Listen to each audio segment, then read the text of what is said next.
তাহলে আমাদেরকে আল্লাহ তাআলা কেন বানাইলেন? এই পৃথিবীতে আমরা আসলাম কেন?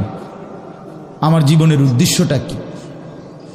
ন্যূনতম আকল তো থাকা উচিত যে আমি আসলাম কেন, কে পাঠাইলেন আমারে, কেন পাঠাইলেন, কার কাছ থেকে আমি আসলাম, আমি যাব কোথায়। প্রতিনিয়ত মানুষগুলো যে মারা যায়, ওরা যাচ্ছে কোথায়, কি হবে তাদের? এই সামান্যতম বুদ্ধি দিমাগ একটা প্রাপ্তবয়স্ক ছেলে, তোমরা কারো বয়স 14 বছর, কারো 16 বছর, কারো 18 বছর, এ তো পরিণত বয়স, মানে পরিপক্ক বয়স।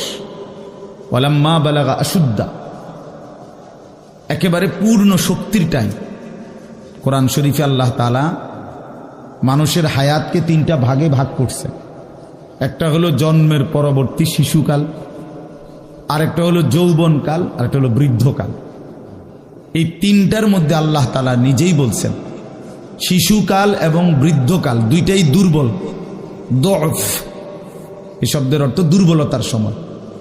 আর শুধু কেবল আল্লাহ তাআলা যৌবনকালকেই বলছেন কুওয়াতান, শক্তির সময়। শক্তি, সামর্থ্য, শৌর্য, বীর্য, এই সবটাই যৌবনকাল।